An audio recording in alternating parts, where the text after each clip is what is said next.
Bonjour et bienvenue au Club Emploi qui accueille aujourd'hui un expert du Boston Consulting Group, ce cabinet de conseil en stratégie qui travaille avec des entreprises du monde entier et qui vient de publier un rapport sur les talents des dirigeants. Un de plus, me direz-vous, pas tant que ça, parce que celui-ci formule un avertissement qui peut vous intéresser. Il dit « Entreprise, attention, vos leaders d'aujourd'hui ne sont pas les leaders de demain ». Et si vous êtes manager ou patron, ça tombe bien, pour décrypter ce message, nous avons sur le plateau un des auteurs de ce rapport. Cet homme, c'est Jean-Michel Caille, qui est responsable mondial de l'expertise talent au sein du Boston Consulting Group.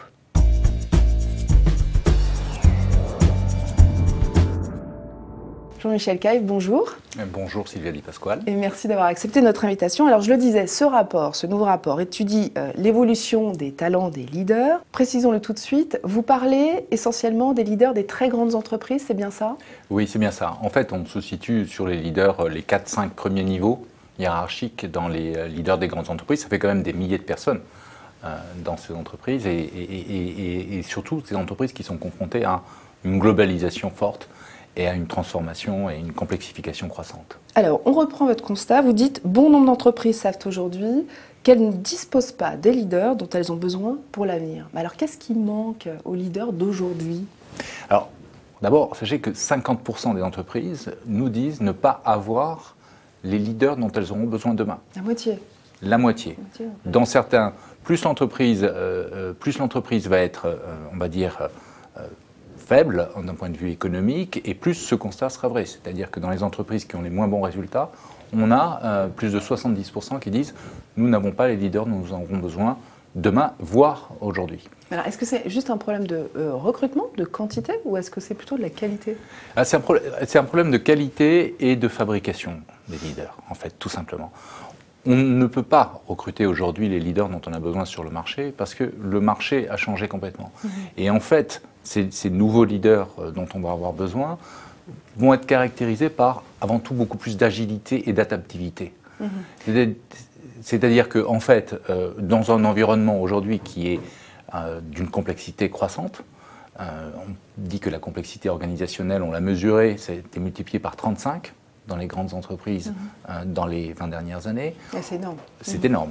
On a des flux d'informations qui sont extrêmement rapides. On a une transparence totale dans l'entreprise parce que les médias sociaux nous amènent à une transparence totale. On a des parties prenantes supplémentaires qui s'invitent dans l'entreprise qui n'étaient pas là avant, l'État, les ONG, etc. C'est un monde qui devient très compliqué et dont vouloir appréhender toutes les variables est extrêmement difficile, et particulièrement pour un dirigeant. Et le profil classique du dirigeant, c'était justement de ramener à lui toute la complexité, de la processer, entre guillemets, dans son cerveau, et de ressortir un jeu d'instructions. Et ça, ce n'est plus valable. Mais est-ce que c'est une question d'âge? Est-ce que ce sont les quinquas sexa qui sont le moins adaptés, ou est-ce que ce n'est pas une question d'âge? Non, c'est heureusement pas une question d'âge. Maintenant, c'est une question d'appréhension des enjeux et de comprendre que le monde est compliqué et a changé. Vous rencontrez des dirigeants qui ont 60 ans et qui sont particulièrement adaptés au monde de demain? Oui, j'en rencontre. Ah ouais, j'en rencontre. Et en fait, vous savez, il y a deux révolutionnaires dans une entreprise, le PDG et la personne qui est à la base. Et je rencontre beaucoup de PDG qui ont compris qu'ils devaient engendrer une révolution dans leur entreprise et faire en sorte que les leaders se mettent en position d'adaptivité, de réceptivité par rapport à ce que le monde leur amène pour pouvoir expérimenter et transformer l'entreprise. Donc ce que vous dites, c'est que les entreprises doivent fabriquer leurs champions de demain. Oui. C'est-à-dire qu'ils sont peut-être là, sans doute, mais il faut encore les muscler, leur donner une carrure. C'est ça. Et qu'est-ce qu'il faut leur insuffler? En fait, on attend 4 qualités des leaders de demain. La première, c'est la capacité à naviguer dans l'incertitude. C'est-à-dire à faire en sorte de, pas forcément d'avoir une boule de cristal, c'est difficile, mais de savoir donner un cadre pour que les salariés, les employés puissent agir et réagir en fonction de cet environnement. Ne pas avoir peur de l'incertitude. Ne pas en avoir peur et de donner et de décomplexifier cette incertitude. Parallèlement et de la même façon, et donc ça c'est ce qu'on appelle le nord, ce qu'on fait comme une petite boussole. Le sud, c'est justement d'être capable de s'autocorriger. Capable de s'autocorriger, ça veut dire de faire en sorte qu'on soit à l'écoute des signaux faibles, qu'on soit en mesure de promouvoir l'expérimentation, de protéger les expérimentateurs, d'avoir du courage pour de temps en temps reconnaître que, prenez l'exemple d'Apple Nokia, que longtemps à l'avance, on voit que, tiens, il y a une innovation technologique où il y a un changement dans le modèle d'affaires et il faut le mettre en place. Donc il nous reste l'Est et l'Ouest. Et il nous reste l'Est et l'Ouest, exactement, bravo. Donc nous avons à l'Est ce qu'on appelle l'empathie. On demande beaucoup plus d'empathie, d'intelligence émotionnelle, de capacité à influencer plus que commander et de fonctionner en réseau. Ça, c'est l'Est. Puis l'Ouest, alors l'Ouest en anglais avec W, on appelle ça win-win, c'est de s'ouvrir sur une stratégie gagnant-gagnant en pensant qu'on n'est plus seul dans notre entreprise avec nos actionnaires. Ça reste tout à fait valable, mais on a également beaucoup d'autres parties prenantes dont il faut se préoccuper si on veut réellement réussir, que ce soit l'État, les ONG ou autres parties, ou des outsourceurs, enfin toutes les autres parties prenantes de l'entreprise. Alors, est-ce que certains managers ont naturellement ces talents ?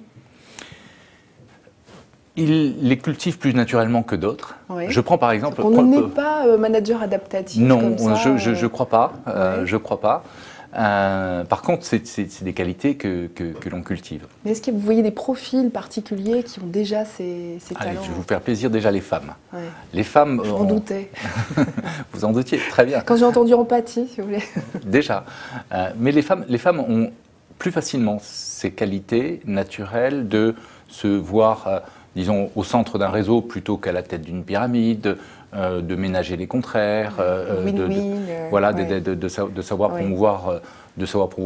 promouvoir des idées nouvelles, ont souvent beaucoup plus de courage, etc. Mais alors, si on n'est pas une femme et qu'on veut quand même devenir... Et pas toutes les femmes. Pas toutes les femmes, oui. Si on veut quand même devenir ce leader que vont rechercher les entreprises de demain, qu'est-ce qu'on peut cultiver? Qu'est-ce qu'il faut développer? Est-ce que c'est possible d'abord? Et est-ce qu'on peut développer ces talents dont vous parliez? Oui, on peut le développer. L'entreprise a sa responsabilité et les cadres ont leur responsabilité. L'entreprise a sa responsabilité, elle doit mettre les cadres dans une situation où ils vont se mettre en situation d'autodéveloppement. J'ai par exemple un client qui systématiquement envoie ces jeunes cadres dans des endroits un peu difficiles, le Burkina Faso, l'Inde rurale, voire parfois des favelas, etc.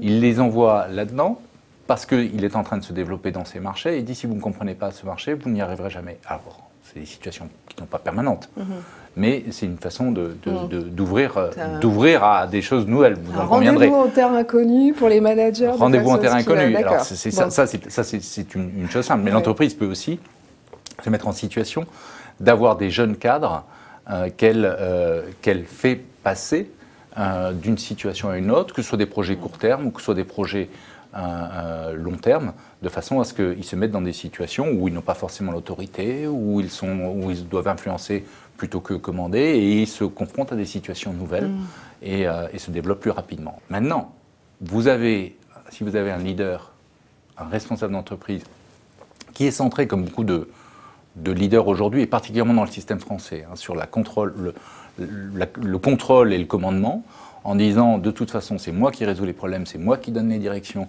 tout ça doit procéder de mon propre cerveau, vous aurez du mal à exprimer votre leadership adaptatif dans cet environnement, ça c'est clair. Ce que je me disais en vous écoutant, c'est-à-dire qu'il y a quand même beaucoup d'entreprises, notamment françaises, qui nomment à des postes clés plutôt des copains d'école, plutôt que des leaders adaptatifs. À mon avis, c'est plutôt le...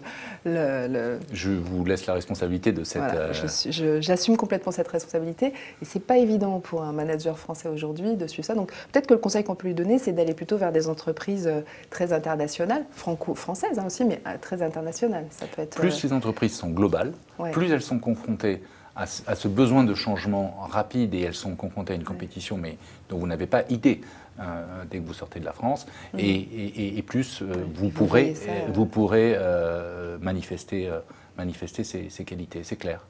Jean-Michel Caille, merci d'avoir répondu aux questions du Club Emploi, Cadre Emploi, le Figaro Économie, de vous être arrêté à Paris. Vous repartez où maintenant? je repars en Afrique. Voilà. On se retrouve dans une semaine avec un Parisiano-Parisien et je vous souhaite une bonne semaine.